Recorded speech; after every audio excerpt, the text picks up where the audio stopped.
कार्यक्रम के पुण्यार्जक हैं श्री कंवरलाल जी महावीर प्रसाद जी, पाटनी, मदनगंज, किशनगढ़, राजस्थान।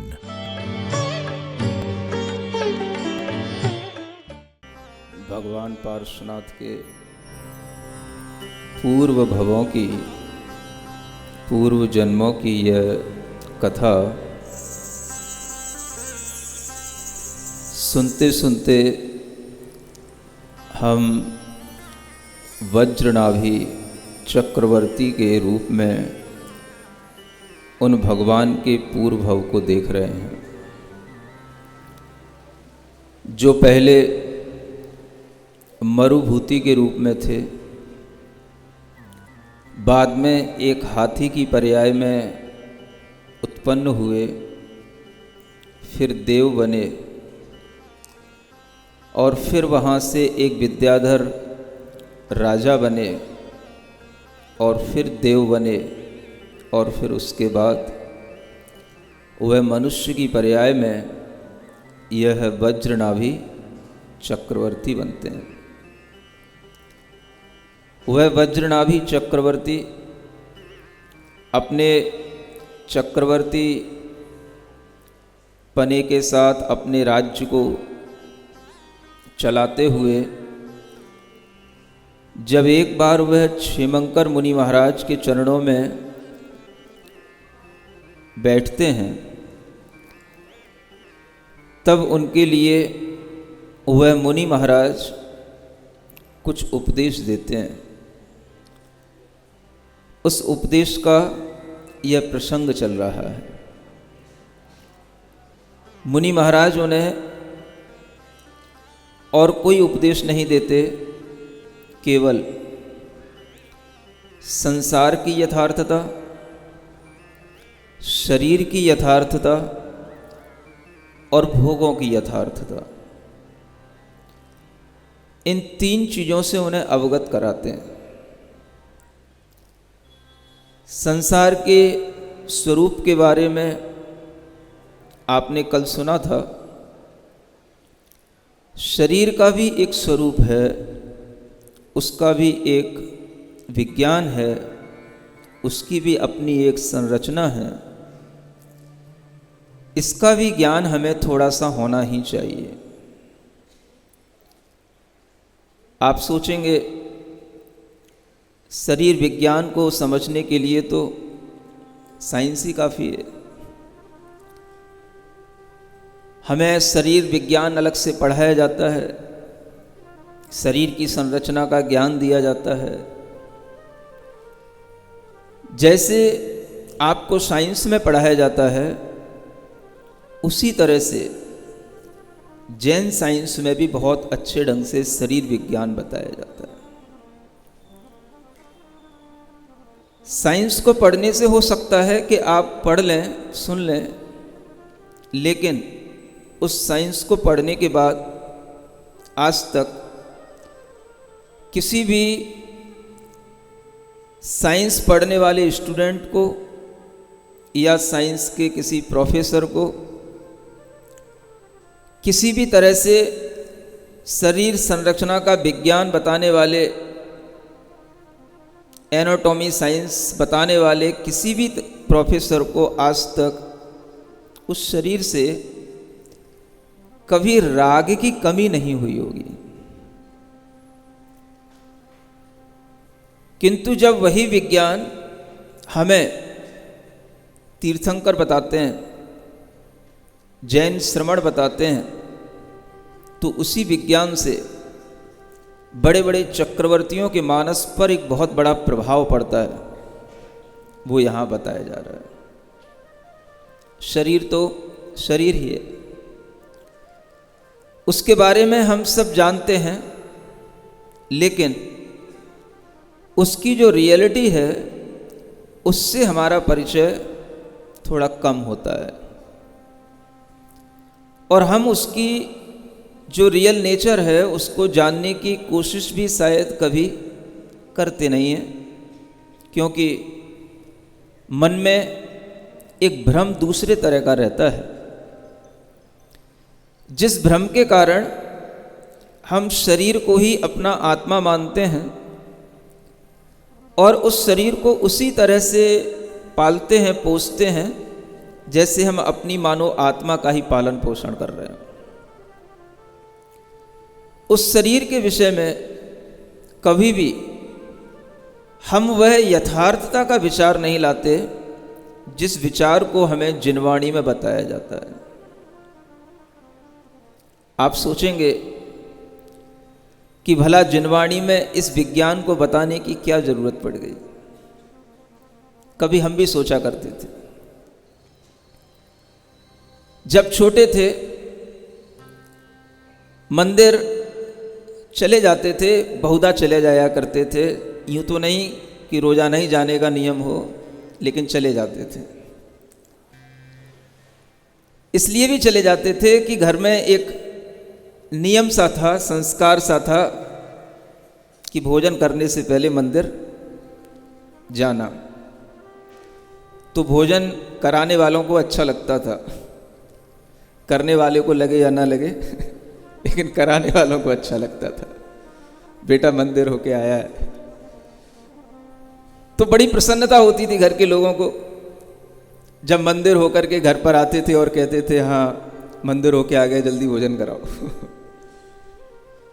तो उस समय पर ध्यान आता है, कभी कभी चूंकि पढ़ने लिखने का एक इंटरेस्ट अपने आप शुरू से रहा है,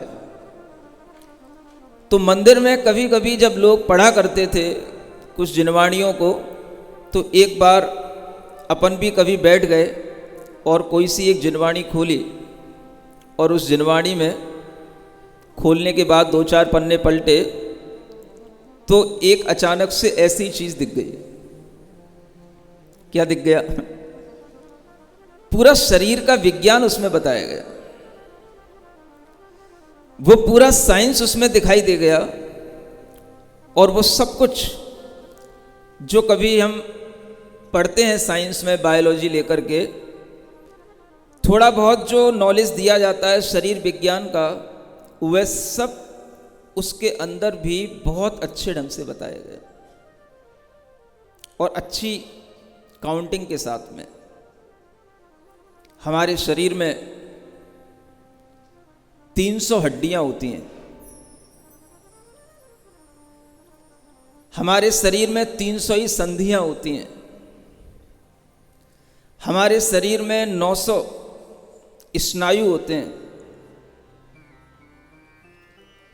हमारे शरीर में 700 सिराएं होती हैं, हमारे शरीर में 500 मांसपेशियां होती हैं, 80 लाख करोड़ रोम होते हैं हमारे शरीर में। ये कहाँ लिखा है? इस जैन शास्त्रों में लिखा है। हमारे शरीर में एक अंजुलि प्रमाण ये मस्तिष्क होता है, एक अंजुलि प्रमाण ही मेद होता है, एक अंजुलि प्रमाण ही वीर्य होता है, 3 अंजुलि प्रमाण फैट होता है, 6 अंजुलि प्रमाण पित्त होता है और उतना ही कफ होता है।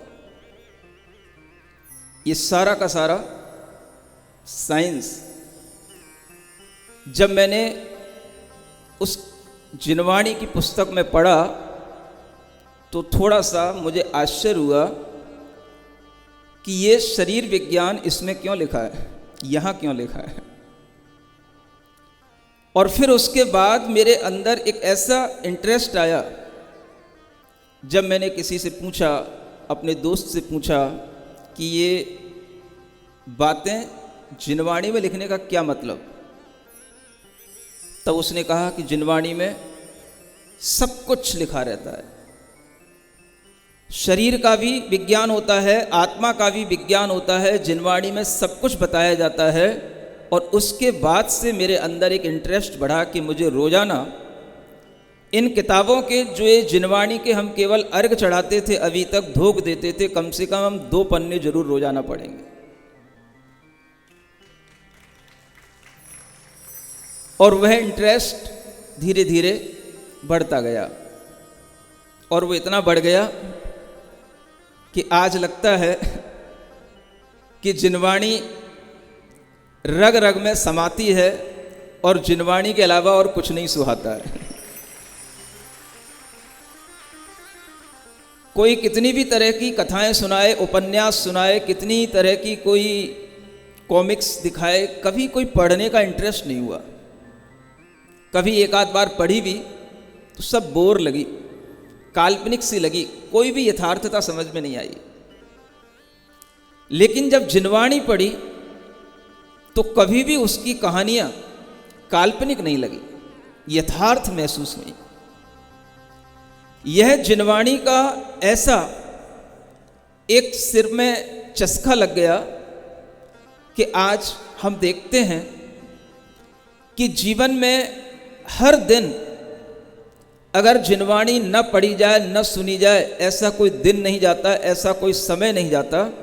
और अगर कभी कभार वो समय जाता है तो लगता है कि आज वह दिन, वह समय व्यर्थ में चला गया।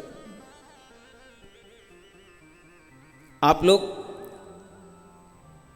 यह जिनवाणी के इस रसपान को अगर इसी तरह से करते रहेंगे तो आपको शरीर का भी विज्ञान बहुत कुछ लाभ देगा। कभी किसी डॉक्टर को शरीर विज्ञान से जानकारी होने के उपरांत भी उसे शरीर से कभी अरुचि नहीं हुई। किसी डॉक्टर को आज तक मैंने नहीं सुना कि कभी कहीं वैराग्य हुआ हो। सुन रहे हो? होता नहीं है। लेकिन जब कोई मुनि महाराज इस तरह से हमें जिनवाणी सुनाते हैं, शरीर विज्ञान बताते हैं, तब हमारे राग में कमी आती है, परिणामों में एक समता आती है और हमारा जो उद्रेक है इस शरीर के प्रति वो थोड़ा सा कम होता है।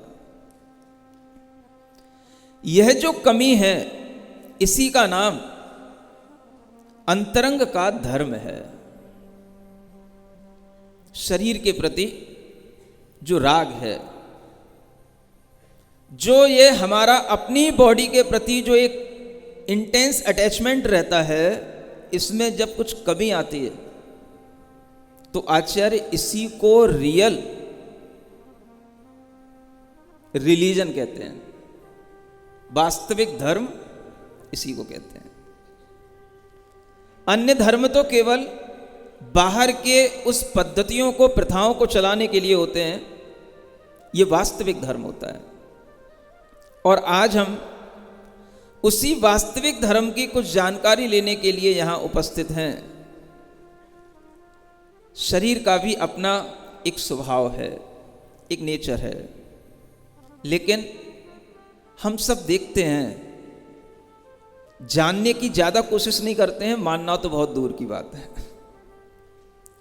और जब तक हम उस चीज को जैसा है उसको वैसा ही नहीं मानेंगे, तब तक बात वही है, ज्ञान तो होगा लेकिन सम्यक ज्ञान नहीं होगा।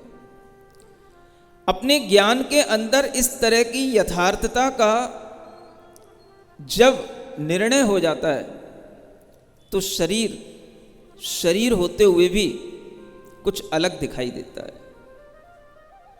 इस संसार में जितने भी जीव हैं सब शरीरधारी होते हैं, सब अपनी अपनी देह को धारण करने वाले होते हैं। और उस देह को, शरीर को अगर हम थोड़ा सा समझने की कोशिश करें तो इन नामों के पीछे भी एक साइंस है। देह, देह इसलिए कहा जाता है क्योंकि इसको देते रहो, देह देह देह, जब तक इसको देते रहोगे ये चलता रहेगा। इसलिए इसका नाम क्या है? देह देह देह, देते रहो इसको। जहां देना बंद किया या देना किसी कारण से बंद हो गया तो बस वो छूटने लगता है, अपने से अलग होने लग जाता है। एक ये देह है और दूसरा इसका नाम है शरीर। शरीर, ये जो शब्द बनता है यह शीर्यते इति शरीरम, जो शीर्य माने जीर्ण होता है, धीरे धीरे ये पुराना होता जाता है, जीर्ण होता जाता है, धीरे धीरे ये जर्जर होता चला जाता है, इसलिए इसको कहा जाता है शरीर। अगर ये दो चीजें भी याद रह जाएं तो बहुत कुछ हमें देह का, शरीर का सही स्वरूप समझ में आ जाए। दे तो हम रहे हैं, देने में कोई कमी नहीं है, लेकिन देते रहने के बाद भी यह देह धीरे धीरे शरीर बन जाता है, शरारत करने लग जाता है। और इसकी शरारत यहाँ तक पहुँच जाती है कि वह शरीर धीरे धीरे जीर्ण शीर्ण की स्थिति में आ जाता है। कभी आप अनुभव करते हैं, जैसे घर में रखी हुई कोई चीज़ें, कपड़ा है, किताबें हैं, जीर्ण शीर्ण हो जाती हैं एक टाइम के बाद। ऐसे हमारा शरीर भी जीर्ण शीर्ण होता है। हो सकता है कि हम उसे जीर्ण शीर्ण होता हुआ देख रहे हों, लेकिन उस तरह से जानते नहीं, उस तरह से मानने की कोशिश करते नहीं, और शरीर में पुरानापन भी आ रहा है, यह हम उसको स्वीकार करते नहीं,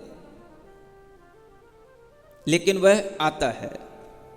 आप चाहे स्वीकार करें या ना करें, शरीर अपने आप जितना नया रहता है, उस नए से पुराने की ओर चलता चला जाता है। उगता सूरज धीरे धीरे ढलता है, ढल जाएगा। सूरज उगता है, बड़ा अच्छा लगता है। उसी तरह से जब किसी का जन्म होता है तो वह बड़ा प्रिय लगता है। बच्चा जब तक बच्चा रहता है तब तक उसकी खूबसूरती अलग होती है, और जब वह बच्चा थोड़ा सा बड़ा हो जाता है, खूबसूरत तो ठीक है बना रहता है, उसकी थोड़ी सी चमक और बढ़ जाती है। उसके अंदर एक यौवन का मद अलग आता है, और फिर वह भी कुछ समय तक चलता है। वह उसी सूर्य की तरह समझो, जो सूर्य सनराइज के टाइम से होते होते जब वह बिल्कुल दोपहर में नून के टाइम पर वह बिल्कुल सन आ जाता है, उस समय पर उसका जैसा कांति बढ़ जाती, ऐसी यौवन अवस्था तक कांति बढ़ती रहती है। उसके बाद फिर एक पॉइंट पे पहुंचने के बाद फिर ढलान शुरू होता है। अब कोशिश ये होती है कि हम उस पॉइंट पे टिके रहें। आज दुनिया का बहुत बड़ा मार्केट इस बात के लिए चल रहा है कि हम उसी स्थिति में टिके रहें, उस यौवन की स्थिति में टिके रहें। बहुत बड़ा मार्केट दुनिया में, बहुत बड़ा इसका इंडस्ट्रियां चल रही हैं इस बात के लिए। ऐसे आइटम बनाए जाएं, कॉस्मेटिक्स या किसी भी तरीके के, जो हमारी ब्यूटी को ज्यों का त्यों बनाए रखें। कोशिश बराबर है, लेकिन सफल भी हो रहे होंगे। बिजनेसमैन तो सफल हो रहे हैं। क्यों हो रहे हैं? क्योंकि उस कोशिश में कई लोग इस तरह के जब प्रोडक्ट्स लेते हैं तो बिजनेसमैन का बिजनेस चलता है, लेकिन उससे जो लोग खरीदार हैं, ग्राहक हैं, उनका काम कब तक चलेगा? जब ही तक चलेगा जब तक आपकी उम्र का वह पड़ाव नहीं आ रहा जहां से ढलान शुरू होगा। उस पॉइंट पर पहुंचने के बाद जहां से ढलान शुरू होता है, वहां पहुंचते हुए आपके लिए अपने आप इस तरीके का जो ब्यूटी है वो बनी रहेगी, लेकिन एक टाइम के बाद में वह भी धीरे धीरे कम होने लगती है।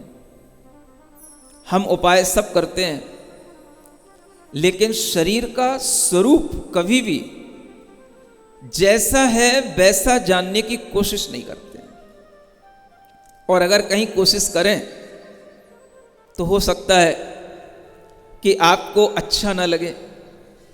महाराज मेरा शरीर तो इतना अच्छा है और आप इसको इस तरह से मत बताओ जैसे यहां बताया जा रहा है। तो मैं आपसे पहले से ही पूछ ले रहा हूं, जैसा यहां बताया जा रहा है, जैसा हम आपको बताएंगे, वैसा आप उसे मान लेंगे कि नहीं? आप उस साइंस को ज्यों का त्यों स्वीकार कर लेंगे कि नहीं? भाई स्वीकार करने में क्या जाएगा? नॉलेज आपकी है, एक्सेप्टेंस आपकी है, वो आप अपने अंदर कर सकते हैं। शरीर की सुंदरता जो आपकी बनी हुई है वो कहीं नहीं बिगड़ेगी, लेकिन अगर जब कभी भी उसमें कुछ भी बदलाव आएगा तो आपको ये समझ आएगा कि ये बदलाव भी जरूरी है और यह भी इस शरीर का एक स्वभाव है। अगर हम इतना भी स्वीकार कर लेंगे तो हमारे अंदर बहुत कुछ भीतर से राग की कमी हो सकती है। समझने की कोशिश उसी तरह से करते हैं जैसे क्षेमंकर मुनि महाराज वज्रनाभि चक्रवर्ती को समझा रहे हैं। क्या समझाते हैं? आगे पढ़ते हैं पेज नंबर 40 पर। देह अपावन अथिर घिनावन, या में सार न कोई। सागर के जल सो सुचि कीजे, तो भी सुचि नहीं होई। सात को धात मई मल मूरति, चामल पेटी सोहे। अंतर देखत या सम जग में, और अपावन को है। नवमल द्वार स्रवैन निशिवासर, नाम लिए घिन आवे। व्याधि उपाधि अनेक जहाँ तहाँ, कौन सुधि सुख पावे। पोखत तो दुख दोख करे सब, सोखत सुख उपजावे।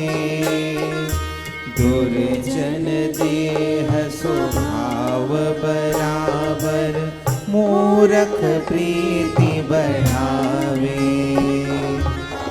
राचन जोग स्वरूप नया को, विरचन जोग सही है। यह तन पाय महातप कीजे, या में सार यही है। It's a science of body, your physical body. यह है रियल नेचर ऑफ बॉडी। क्या कहते हैं?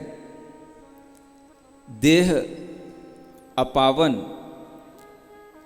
अपावन है। अपावन मतलब पवित्र नहीं है।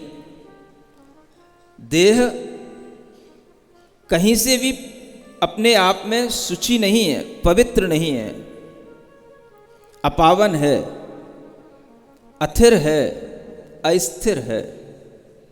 हमेशा ज्यों की त्यों उसी फॉर्म में स्टेबल रहने वाली नहीं है, घिनावन भी है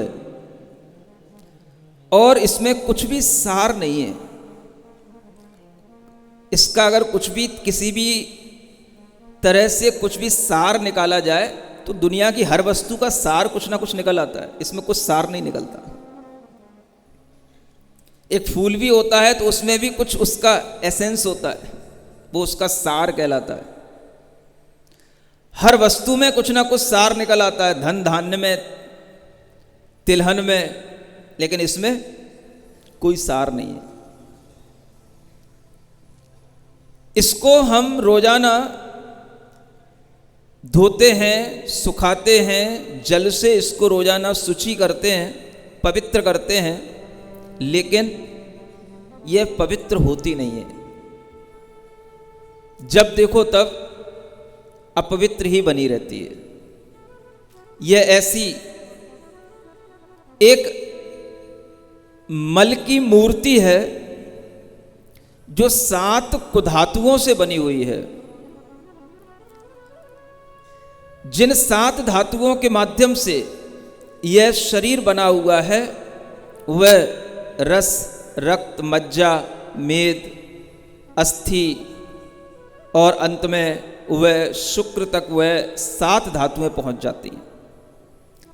इनसे यह बना हुआ शरीर है। और इस शरीर के अंदर देखो, अगर अंदर देखो, शरीर के अंदर देखो, सिर्फ शरीर में देखो, तो इससे ज़्यादा जगत में अपवित्र, अपावन कोई चीज नहीं है। दुनिया में जितना भी अपवित्र पदार्थ है वह सारा का सारा मनुष्य के शरीर में होता है।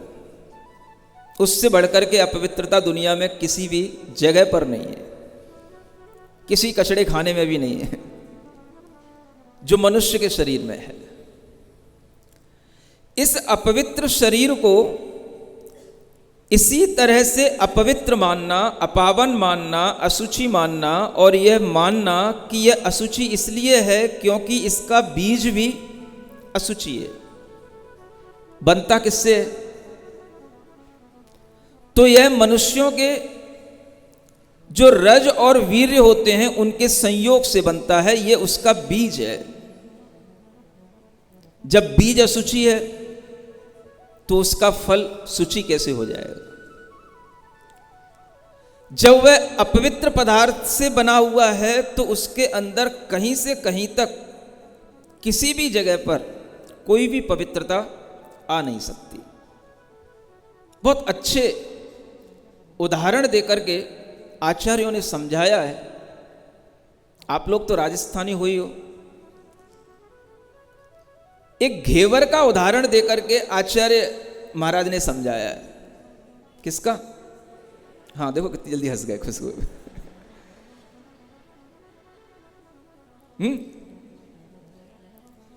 आपके लिए तो घेवर बहुत अच्छे ढंग से, हाँ, वेरी नॉन डिश। तो वह घेवर का उदाहरण देकर के आचार्यों ने समझाया भगवती आराधना जैसे महान ग्रंथ में कि देखो घेवर क्यों घेवर है, घेवर क्यों अच्छा है, क्योंकि उसका बीज अच्छा है। किससे बनता है? वो गेहूं से बनता है, आटे से बनता है। उसका आटे से बनता है, इसलिए उसका ये जो प्रोडक्ट बनकर के आया है घेवर के रूप में, ये अच्छा है। जिसका बीज जैसा होगा उसका उत्पाद भी वैसा ही होगा। ये समझाने की कोशिश की है। वैसे घेवर का मतलब आप जानते हो क्या होता है? ये शब्द भी अपने आप में प्राकृत का शब्द है, घेवर, जो घृतवर से बनता है। जिसमें घी भरा जाए तो वो घेवर बनता है। घी भरने के लिए उसमें खाली घी नहीं भरा जाता, उसमें थोड़ी सी मिठास के साथ में, चाशनी के साथ में, उसमें जितना ज़्यादा उन छेदों में, वो छेद इसीलिए बनाए जाते हैं ताकि जितने हमारे शरीर में रोमकूप है उतने ही उस घेवर में रोमकूप बन जाए और उससे जो मिठास हमारे शरीर में जाए तो हमारा पूरा शरीर खिल जाए, एक एक रोम खिल जाए। इसलिए वह घृत का श्रेष्ठ वह व्यंजन है। और घृत के उस व्यंजन को, घृतवर को ही प्राकृत और अपभ्रंश में बोलते बोलते वो घेवर बन जाता है। सुन रहे हो? खाना तो सबको आता है, थोड़ा उसके पीछे का साइंस भी देखा करो, उनके नाम का भी एक विज्ञान देखा करो। और ये नाम का विज्ञान आपको बहुत अच्छे से समझ में आएगा जब आप थोड़ी सी प्राकृत भाषा भी कभी कभी पढ़ने की कोशिश किया करो। जो प्राकृत लैंग्वेज है यह भी अपने आप में एक विशिष्ट लैंग्वेज है, जिसमें देसी भाषा के सारे शब्द मिलते हैं। प्राकृत के पुराने ग्रंथों में अगर आप पढ़ेंगे तो मुझे आश्चर्य हुआ कि ये घेवर भगवती आराधना जैसे प्राचीन ग्रंथ में लिखा हुआ है। बहुत प्राचीन ग्रंथ है और उसमें लिखा हुआ है कि जैसे घेवर का बीज ये आटा है, इससे ये घेवर बना है, उसी तरह से इस शरीर का बीज अशुचि है, उससे यह शरीर बना है। समझ आ रहा है? अगर हम इस विज्ञान को ज्यों का त्यों स्वीकारते हैं तो हमें समझ में आ सकता है कि इस शरीर को हम कितना भी शुचि बनाने की कोशिश करें, यह शुचि बनेगा नहीं। सागर के जल सो शुचि कीजिए। सागर के जल की उपमा इसलिए दी है क्योंकि नदी का जल कम पड़ सकता है आपके लिए, कुएं का जल कम पड़ सकता है आपके लिए, तालाबों का जल कम पड़ सकता है आपके लिए, इसलिए सागर का जल कहना पड़ा, जो अथाह होता है, कभी खत्म नहीं होता है। उतने जल से भी अगर हम इसको निरंतर साफ करें, धोएं, तो भी इसमें कभी भी शुचिता आ नहीं सकती है। और ये आप महसूस कर सकते हैं। इस शरीर के अंदर 9 मल द्वार हैं। कितने? हाँ, ये सब आँख, कान, नाक आदि आदि, ये सब क्या हैं? ये सब उस शरीर के अंदर जो कुछ भी है वो सब ठहरा हुआ है। बस इतनी गनीमत समझो, एकदम से बाहर नहीं निकल पाता। वो एक विशेष नाम कर्म के कारण से होता है। जब शरीर की रचना होती है तो उसमें बंधन, संघात, ये नाम कर्म होते हैं। ये सब आपको सिखाए जाएंगे 10 लक्षण के दिनों में। सुनने में आ रहा है? 10 लक्षण में कहाँ रहोगे? यहीं रहोगे? कहीं और जाने की भूल मत कर लेना, तो जिंदगी भर पछताओगे। ना कोई तीर्थों पे, ना कहीं और जगह जाने की भूल मत कर लेना। इस बार जो कुछ भी होना है दीपावली तक, सारा का सारा समारोह, उत्सव, कार्यक्रम अगर जयपुर में हो तो जयपुर में ही होना है। जयपुर से बाहर जाने की कोशिश मत करना, नहीं तो कुछ भी हो सकता है, मैं नहीं जानता। कोशिश ये करना कि बाहर के और लोग यहां तक आएं, और अपने अगर कोई प्रोग्राम है तो उन्हें, भले ही हम 20 साल से करते चले आ रहे हैं, हम 10 साल से करते चले आ रहे हैं, ये जब सुनाते हो ना तो मुझे ऐसा लगता है तुम एक थप्पड़ मार दूं। ये जो बिना वजह के आग्रह, बिना वजह के हट लिए होते हो ना, इसी से तुम्हारे जीवन में कुछ नया नहीं आता। ये अपने अंदर की आदत बदलो। हम भले ही 10 साल से कुछ करते आ रहे हो, 20 साल से कुछ करते आ रहे हो, उससे कोई लेना देना नहीं है। अगर हमें नया जीवन जीना है, नया हमें वातावरण मिला है, नई तरीके से हमें ज्ञान की ये धारा मिली है, तो हम नई विशुद्धि के साथ में इन नए कार्यक्रमों में शामिल हों जो हमने कभी अभी तक अटेंड नहीं किए। चाहे वह आने वाला पार्श्वनाथ भगवान का महोत्सव हो और चाहे आने वाले 10 लक्षण के महोत्सव हो। अपने मंदिरों में कुछ दिनों के लिए अगर ताला भी डालना पड़े तो डाल देना, भगवान से क्षमा हम मांग लेंगे। लेकिन तुम अपनी हट छोड़ना। हम तो हर साल अपने मंदिर में ये करते आए, वो करते आए, ये जब तक यहाँ के नेता लोग हट नहीं छोड़ेंगे तब तक आपको बड़े बड़े कार्यक्रमों का बड़ा आनंद नहीं मिलेगा। सुन रहे हो? आज तक हमने जयपुर के नेताओं से कुछ कहा नहीं है। और नेता तो क्या होते हैं, मंदिर आजकल आदमी इसीलिए बनाता है कि भाई अब नेतागिरी अपनी कोई पीएम सीएम तो बन नहीं सकते, विधायक और सांसद के लिए तो बनने में बहुत जिंदगी निकल जाएगी, तो क्या करें, अपन अपनी समाज में नेतागिरी दिखाएं, है ना। तो समाज में नेतागिरी दिखाने का सबसे अच्छा तरीका क्या है? एक मंदिर बनवाओ, उसकी कमेटी बनाओ, उसके लिए अध्यक्ष मंत्री बनो और अच्छे ढंग से, है ना, कॉलर तान के चलो। बस यहाँ आए, ये इस मंदिर के नेता, इस मंदिर के मंत्री, इस मंदिर के अध्यक्ष। समझ आ रहा है? ये नेतागिरी करते करते भले ही 10 साल गुजर गए हों, 20 साल गुजर गए हों, लेकिन इस साल ये कोशिश करना कि हम 4 महीने नेतागिरी न करें, जो धर्म के नेता हैं उनके चरणों में आकर के बैठें।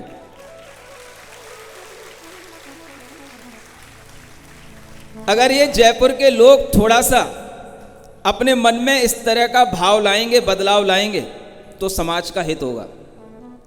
अगर ये उसी नेतागिरी में सब ये अपने काम करते रहेंगे कि हम ये कर रहे हैं, वो कर रहे हैं, हमारे मंदिर में ये हो रहा है, वो हो रहा है, सब अपने अपने मंदिरों में अलग अलग अपना आलाप रागेंगे, तो आपके लिए धर्म की प्रभावना कभी नहीं हो सकती।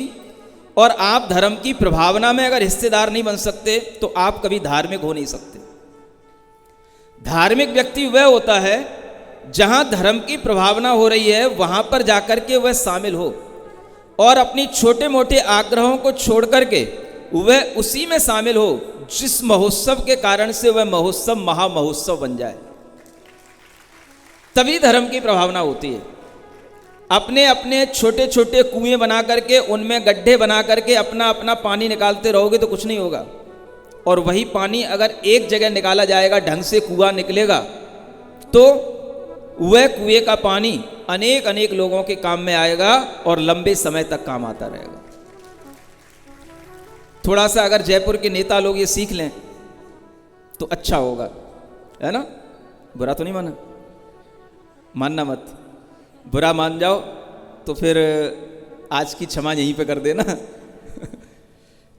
बुरा मानने की जरूरत इसलिए नहीं होनी चाहिए क्योंकि अगर हमारी बात कहीं आपको लगती है तो इसका मतलब यह है कि आप उसी तरह के अहंकार में हैं, और अगर वह अहंकार थोड़ा सा टूटेगा तो भीतर से धर्म की गंगा अपने आप बहने लग जाएगी। ये भाव इसलिए दे रहा हूं आगे आने वाले कार्यक्रमों की आपको सही जानकारी रहे। हर कार्यक्रम में आपको न्योता नहीं दिया जाएगा, हर कार्यक्रम में आपको अपने ही भावों से शामिल होना और आसपास की समाजों को उससे जोड़ने की कोशिश करना, ना कि अपना अपना अलग अलग राग आलापते रहना। ये अगर हम अपने दिमाग में रखेंगे तो हम समझ पाएंगे कि धर्म क्या होता है, वस्तु का स्वभाव क्या होता है। जो साइंस आपको समझाई जा रही है, ये तीर्थंकरों का ज्ञान इतना बड़ा है कि 4 महीने तो क्या, अगर हम यहाँ 4 साल बैठ के भी समझाएंगे तो भी कम पड़ेगा। यह भगवान की वाणी कभी आपने सुनी नहीं, खूब दर्शन किए हैं, खूब पूजन किए हैं, लेकिन भगवान की वाणी का कभी पान नहीं किया। वह जो आपको एक अवसर मिल रहा है, इस अवसर को किसी भी तरह से खोने की कोशिश ना करें। इसलिए आपसे कहा जा रहा है कि हम ये समझें, हमारा शरीर जो बना हुआ है इसमें इतना कुछ है, अगर कहीं एक छेद हो जाए कहीं छोटा सा, तो जी नहीं पाओगे। समझ आ रहा है? एक फोड़ा फुंसी भी कहीं हो जाता है तो मक्खी मच्छर इतने परेशान करते हैं, बैठने नहीं देते हैं। जो आप इस शरीर को लिए बैठे हो, इसका भी एक बहुत बड़ा विज्ञान है। अभी तो ये ऊपर ऊपर की बातें बताई जा रही हैं, भीतर की बातें अलग हैं जो 10 लक्षण में बताई जाएंगी। ये शरीर कैसे बनता है, किससे बनता है, ये बातें अलग साइंस की हैं। ये तो आपका ऊपर ऊपर का स्वरूप बताया जा रहा है, और उसमें ये जानना जरूरी है कि अगर आपकी ये शरीर में जो स्किन है, त्वचा, इसकी कभी आप थिकनेस नापना, कभी किसी भी साइंटिस्ट से बोलना इसकी थिकनेस नाप के दे हमें। कहीं गूगल में सर्च करना कितने मिलीमीटर की होती है ये स्किन, समझ आ रहा है? देखना कितने मिलीमीटर की है कि कितने नैनोमीटर की है। अगर इस शरीर के ऊपर की यह स्किन भर हट जाए तो इस शरीर का कैसा स्वरूप होगा, आप थोड़ा सा अंदाजा लगा लें। सिर्फ स्किन कितनी सी होती है? उपमाएं दी हैं शास्त्रों में, मक्खी के जैसे पंख होते हैं ना, उसके माफिक समझना उसको। इतनी बिल्कुल पतली सी होती है, इतनी झीनी सी होती है, और अगर ये भर हट जाए तो ये भीतर से कैसा दिखाई देगा। ब्यूटी ऑफ योर बॉडी, सब कुछ बाहर आ जाएगी। आप उसको देखने की इच्छा करेंगे कि नहीं करेंगे, आप अभी से इमेजिन कर सकते हैं। और ये भी अगर आपको इमेजिन करना हो तो आप ये सोच सकते हैं, जब कभी हमारी बॉडी किसी तरह से कहीं झुलस जाती है, कहीं जल जाती है, किसी का जला हुआ अगर आप कभी शरीर देख लें, खुदा ना खास्ता कभी किसी के शरीर में कोई अग्नि का संपर्क हो जाए, जल जाए किसी का हाथ पैर मुंह, फिर आप देखें कौन है ये,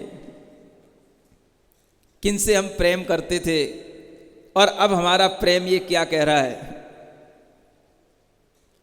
ये शरीर का जो स्वरूप है इसे हम यथार्थ रूप में कभी स्वीकारते नहीं है, और इसी कारण से कहा जाता है कि अगर आप इस स्वरूप को ज्यों का त्यों स्वीकार लेंगे तो आपकी शरीर में जो आसक्ति है, जो राग है, वह थोड़ा सा जब कम होगा तब आपके परिणामों में जो विशुद्धि आएगी वही आपकी आत्मा का धर्म होगा।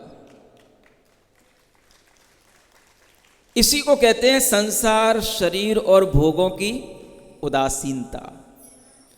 जब यह आती है तब अपने अंतरंग में आत्मा का सुख उत्पन्न होता है, क्योंकि आत्मा और देह को हमने एक मान रखा है, और जब देह से हमारा राग घटेगा तब आत्मा से अनुराग जुड़ेगा। राग तो एक ही है, चाहे इधर लगा लो चाहे इधर लगा लो। अब देह में राग लगा है तो आत्मा से राग कैसे बढ़ेगा? तो देह में राग घटेगा तो आत्मा में राग आएगा, आत्मा से अनुराग उत्पन्न होगा, और हम आत्मा ही हैं। देह को छोड़ के चले जाते हैं। कितनी भी हिष्ट पुष्ट देह हो, एक ठोकर लगती है, एक एक्सीडेंट होता है, थोड़ा सा भी कुछ भी इन्फेक्शन हो जाता है बॉडी के अंदर, देह वहीं पड़ी रह जाती है और हम चले जाते हैं। लेकिन हम चले तो जाते हैं, लेकिन हम देह का कभी भी राग छोड़ करके नहीं जाते हैं। इसलिए देह हमें फिर मिलती रहती है, और इसी देह के कारण से यह जीव को अनेक अनेक तरह के दुख उठाने पड़ते हैं। जिस देह में हमेशा अनेक तरह की व्याधियां, रोग उत्पन्न होते रहते हैं, ऐसे देह को जितना ज़्यादा पोषण करोगे उतना ही तुम्हें दुख देगी ये देह। सुन रहे हो? जितना ज़्यादा पोषण करोगे, करो पोषण इसका, खूब इसको मिठाइयाँ खिलाओ, खूब इसको रबड़ियाँ खिलाओ, खूब इसको हलवे खिलाओ, खूब इसको दूध पिलाओ, और जितना ज़्यादा इसका पोषण करोगे वो उतना ही जल्दी रोगी होगी, उतना ही ज़्यादा तुम्हें जल्दी दुखी देगी, दुख पहुँचाएगी और दुख उत्पन्न करेगी। यह इस शरीर का स्वभाव है। इसलिए कहा जाता है पोखत तो दुख दोष करे, सोखत सुख उपजावे। ये लाइन हमें उल्टी लगेगी अभी। क्या सुन रहे हो? इस शरीर से सुख कब मिलता है? जब इसको हम सुखाते हैं, और जितना पुष्ट करते हैं उतना ही ये शरीर दुख देता है, और जितना ये शरीर पुष्ट नहीं होता है उतना ही ज्यादा ये हमारे लिए सुख देने वाला होता है। अब आपको ये लाइन उल्टी लग रही होगी, लग रही ना? बोलो तो। हाँ, लगेगी, जरूर लगेगी। महाराज जितना शरीर पुष्ट होगा उतना ही सुख मिलेगा, और जितना शरीर हल्का होगा उतना ही दुख मिलेगा। तो जितना शरीर पुख्ता होगा, पुष्ट होगा, पोस्ता खाने से पोसते रहोगे, उतना शरीर के अंदर क्या होगा? भारीपन आएगा, वह अनेक रोगों का कारण बनेगा। और आज अनेक रोग केवल इतने ही कारण से आ रहे हैं, जिनका शरीर भारी है उनके शरीर में रोग हैं। शरीर को जितना हल्का रखोगे, जितना शरीर के लिए हल्कापन रहेगा, उतना ही शरीर स्वस्थ रहेगा, और उतना ही वो आपको सुख देने वाला होगा। ऐसा मत समझना कि जो दिखने में लौकी चंद होते हैं वो दुखी होते हैं, और जो दिखने में कद्दूमल होते हैं वो सुखी होते हैं। ऐसा तो नहीं है, धारणा तो ऐसी बनी महाराज। ये जितने भी कद्दूमल हो जाते हैं ये सभी क्या होते हैं? बहुत जल्दी अनेक तरह के रोगों से घिर जाते हैं। और जितने लौकी चंद रहोगे उतने ही सुखी रहोगे। शरीर में जितना ज़्यादा फैट बढ़ेगा उतना ही ज़्यादा अनेक तरह की प्रॉब्लम बनेगी। लीवर पे फैट बढ़ेगा लीवर की अनेक तरह की प्रॉब्लम केवल शरीर के फैटी होने से हो जाती है। अलग अलग ऋतुओं के अनुसार आपको शरीर को ढालना चाहिए, शरीर को चलाना चाहिए, और ऋतुओं के अनुसार भी अगर आप शरीर को चलाओगे तो शरीर आपका अच्छे से चलेगा। लेकिन अगर आप शरीर के साथ जबरदस्ती करोगे तो शरीर बीमारी पैदा कर देगा। इसलिए शरीर को चलाने का भी एक ज्ञान बताया गया, और उस ज्ञान के अनुसार चलोगे तो हर ऋतु का अपना अलग भोजन होता है, हर ऋतु का अपना अलग एक लाइफ स्टाइल होती है, और हर ऋतु में हमें क्या क्या सावधानियां रखनी पड़ती हैं ये भी ध्यान अगर रख करके चलोगे तो हर ऋतु में स्वस्थ होते हुए आगे बढ़ते रहोगे। अन्यथा क्या होता है, जैसे ही सीजन चेंज हुआ और बीमारियां शुरू, ये रेनी सीजन चल रहा है, सबसे ज्यादा बीमारियों का ये सीजन होता है। क्यों होता है? क्योंकि चारों ओर बरसात होती है, वातावरण में नमी होती है, पानी की अधिकता होने से हमारी शरीर में भी नमी अधिक होती है। इसलिए इन दिनों में कहा जाता है ऐसे पदार्थों का सेवन करना जिनमें नमी ज्यादा ना हो, पानी ज्यादा ना हो। पानी वाले फल नहीं खाना, तरबूजा खरबूजा खाने नहीं बैठ जाना। पानी जिनमें ज्यादा रहता है उन चीजों का सेवन नहीं करना। यहां तक भी कहा जाता है आयुर्वेद के अंदर, ऐसे ऐसे अनेक वैद्यों के नाम हमने सुने हैं, ऐसे ऐसे अनेक लोग भी हमने सुने हैं जो इन दिनों में हरी जो सब्जियां होती हैं वो इसलिए नहीं खाते क्योंकि उनमें पानी होता है। आपके शरीर में वह पानी अगर ज्यादा बढ़ेगा, जल का स्तर ज्यादा बढ़ेगा तो वो जुकाम खांसी पैदा करेगा, वही फिर बुखार पैदा करेगा। और इन दिनों सबसे ज्यादा आपको ध्यान देना होता है इस वर्षा की ऋतु में, तो पानी पर ध्यान देना होता है।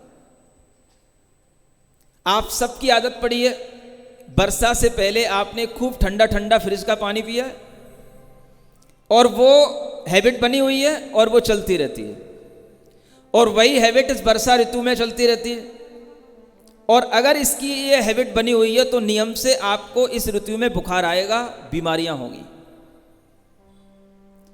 वर्षा ऋतु सावन और भादों, अगर हम 2 महीने भी कम से कम इतना संयम धारण कर लें, अगर हम बीमारी से बचना चाहें तो ये सावन और भादों के 2 महीने गर्म पानी करके उसको पीने की आदत डालें।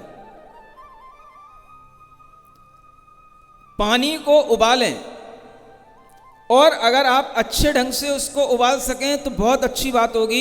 इतना उबालें माने 4 लीटर पानी अगर 1 लीटर रह जाए और उस पानी का आप सेवन करें तो वो पानी आपके लिए बहुत फायदेमंद होगा और आपको कोई भी तरह की बीमारियां नहीं होंगी। इस मौसम में सबसे ज़्यादा बीमारियां पानी से होती हैं, क्योंकि पानी चारों ओर बहता है, तरह तरह की मिट्टी आदियों में बहता हुआ वह पानी हमारे सेवन करने में आता है, और वही पानी हमारे लिए बीमारी का कारण बनता है। इसलिए हमेशा इस मौसम में कम से कम गर्म करके अच्छी तरह से उसमें एक उबाल आ जाए।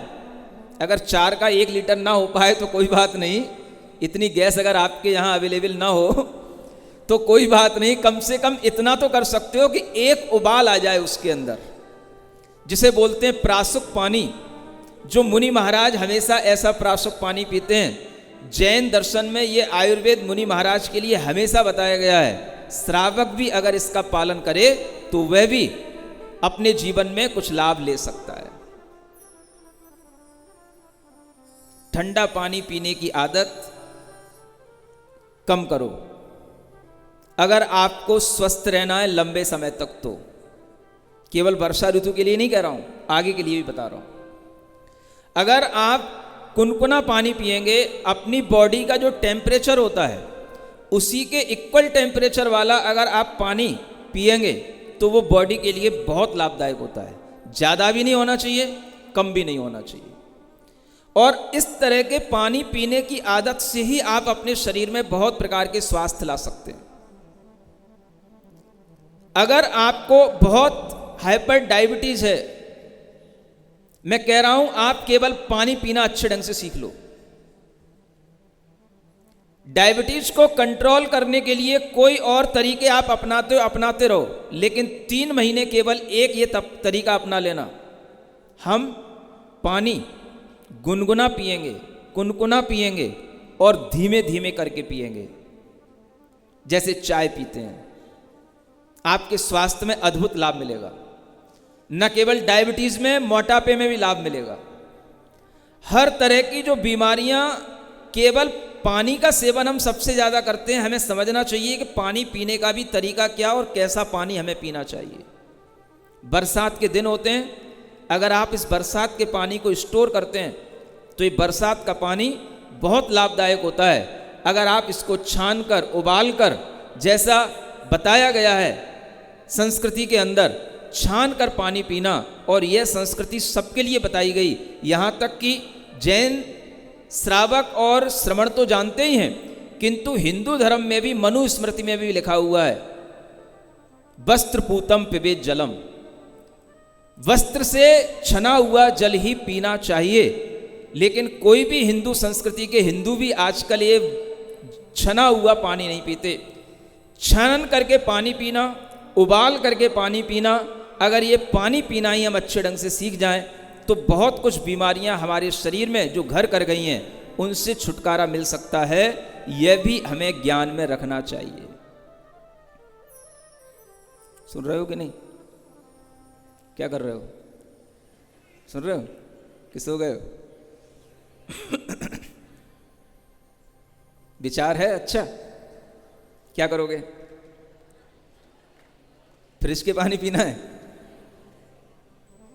अगर 10 लक्षण अच्छे से मनाना है, दीपावली तक दर्शन करना है, पार्श्व कथा निरंतर बिना बुखार के, बिना अंतराय के सुनना है, तो एक ये भी हेल्थ टिप्स अपना लो। समझ आ रहा है?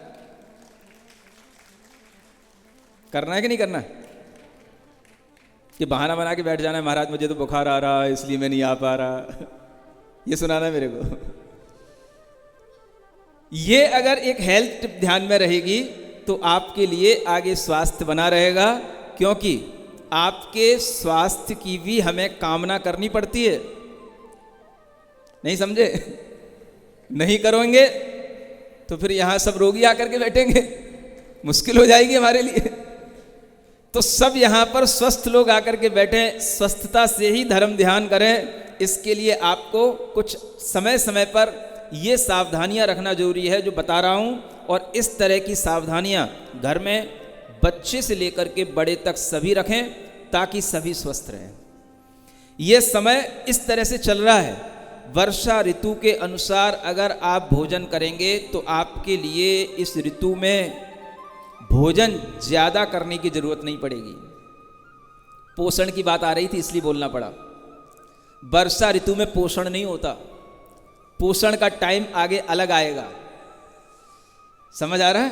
थोड़ा महीने 2 महीने ये धर्म ध्यान करो, शरीर से लगाव इसमें अपने आप इन मौसम में कम हो जाता है, क्योंकि भूख कम लगती है। जबरदस्ती हलवा खाओगे, ठूसोगे, बीमार पड़ोगे।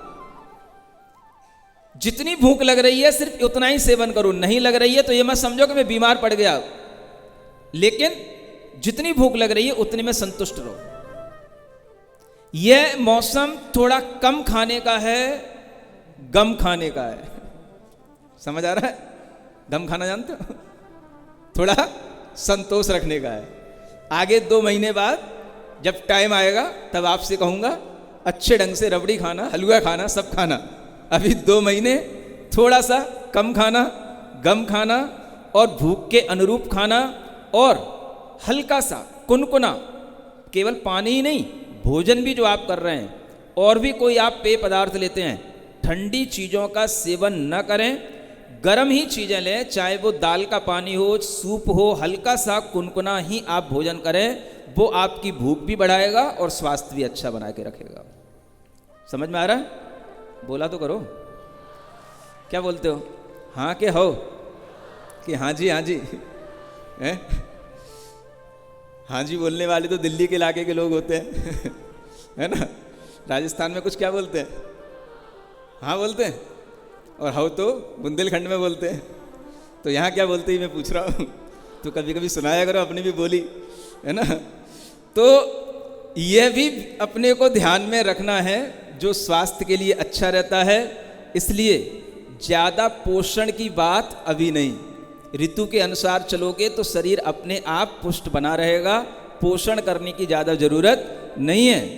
दुर्जन देह स्वभाव बराबर मूरख प्रीत बढ़ावे। इस शरीर का स्वभाव दुर्जन की तरह है। दुर्जन की बात कही थी ना जब मरुभूति और कमठ की बात आई थी। कौन था दुर्जन? मरुभूति के कमठ? कमठ। उसका स्वभाव क्या था? जितना उससे अच्छा बोलो, जितने प्रिय वचनों से उसे क्षमा मांगो, उतना ही ज़्यादा उसके अंदर कोप बढ़ता है। ऐसे ही जितना उसका ख्याल रखो, जितना इसका पोषण करो, उतना ही ज़्यादा यह बिगड़ता है। तो धीरे धीरे क्या करना, थोड़ा सा इसको व्रत संयम के माध्यम से थोड़ा थोड़ा इसको ढालते रहो, तो बिगड़ेगा नहीं, अच्छा बना रहेगा। ये बात समझ में आती कि नहीं आती? ये नहीं समझ में आती महाराज, आप तो घेवर खाने की बात करो हैं? छोड़ने की बात मत करो। अगर ये समझ में आए तो समझ सकते हो, शरीर से प्रीति बढ़ाने वाला व्यक्ति, देखो यहां क्या कह रहे हैं, मैं बोलूंगा तो बुरा लगेगा। क्या लिखा है बोलो, आप ही बोलो क्या लिखा है, अपने मन से बोलो, सबके पास किताबें पढ़ो तो क्या लिखा है, कौन प्रीति बढ़ावे? आप लोग कैसे हो? बहुत पढ़े लिखे हो, एजुकेटेड हो, इंटेलिजेंट हो, है ना। तो हम आपको ऐसा तो नहीं कह सकते, लेकिन अपने मन में जरूर ये विचार करना है कि ये क्या बताया जा रहा है, यह उल्टा विचार कहीं हमारे लिए हानिकारक तो नहीं है। इसलिए हमें वास्तव में इंटेलिजेंट बनना है। मूर्ख व्यक्ति इस शरीर से प्रीति बढ़ाते हैं, इस शरीर में राग करके तरह तरह के पाप करते हैं। ये सब उन जीवों की मूर्खता, अज्ञानता के कारण से होती है, और उसी अज्ञान के फल से उन्हें अनेक तरह के दुख भोगने पड़ते हैं, जो समय समय पर बताए जाएंगे। इसलिए इस शरीर का स्वभाव बहुत अधिक इसको आंजना राचना नहीं है, विरचन जोग स्वरूप इसका है। और इस शरीर को पाकर के अगर हम इसको तप में लगाते हैं, धर्म ध्यान के योग्य बना करके रखते हैं, तो यही हमारे लिए इस शरीर की सफलता है, सार्थकता है। इसको कैसा बना के रखना, ताकि यह धर्म ध्यान कर सके, धर्म ध्यान के योग्य बना रहे। ये अगर हम विचार लाएंगे तो इस शरीर से होने वाले जो पाप का आश्रव है वह भी रुका रहेगा, और शरीर आपका चलता भी रहेगा, बराबर काम भी करता रहेगा, और धर्म ध्यान में सहयोगी भी बना रहेगा। नुकसान कहीं नहीं है, फायदा ही फायदा है। किसमें? धर्म में भी और धर्म ध्यान करने में भी इस शरीर से फायदा ही फायदा है। नुकसान कब है? जब हम धर्म ध्यान छोड़ करके स्वात्म ध्यान जैसे शिविरों को छोड़ करके केवल हम आर्त ध्यान में जब लगे रहते हैं, तो नुकसान ही नुकसान है। इस कार्यक्रम के पुण्यार्जक थे श्री कंवरलाल जी महावीर प्रसाद जी, पाटनी, मदनगंज, किशनगढ़, राजस्थान।